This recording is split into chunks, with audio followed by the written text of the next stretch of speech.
In other news, we are seeing robots in more and more of our everyday lives, from movies to hotels and now the operating room. Oh, today, Fox 13's Shira Matsuzawa got a look at a surgical robot that is a first of its kind here in our state. Shira? Well, it's designed for everything from general surgery to colorectal surgery, urology, and head and neck surgery. And it's already been used to operate on dozens of local patients.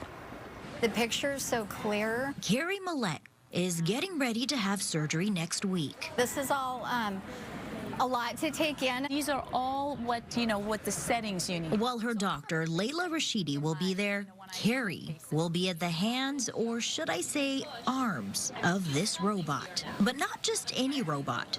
This is the Da Vinci 5, the first surgical robot of its kind in the state of Washington. There was only 10 robots, well, 10 Da Vinci 5 robots out, and we were one of the premier sites that received this. Rashidi is a colorectal surgeon and director of surgical oncology at the Multicare Health System in Tacoma. It allows surgeons to do operation in a less invasive fashion. She says this tool allows surgeons like herself to do what they already do, but better. The integrated form, which is allowing surgeons to have the autonomy to control what they're doing in the operating room.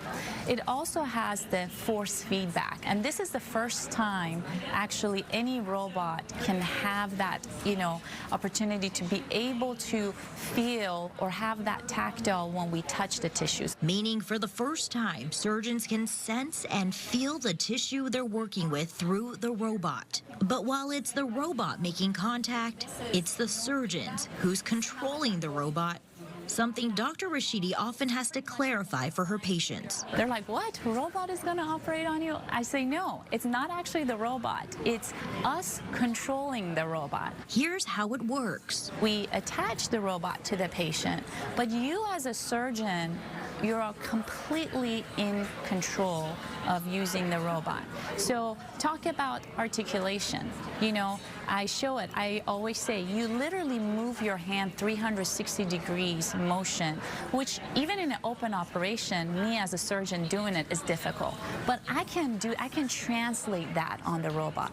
I can get to areas that is super narrow. For Carrie, seeing how the robot works in real time on Thursday gave her peace of mind as she gets ready for surgery. I feel very optimistic. I think that technology has a lot of advantages, and I think it probably, it's meant to mitigate human error, mitigate that risk.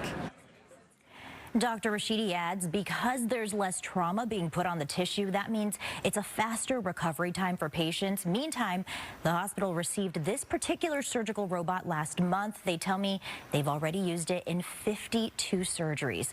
In the studio, Shira Matsuzawa, Fox 13 News.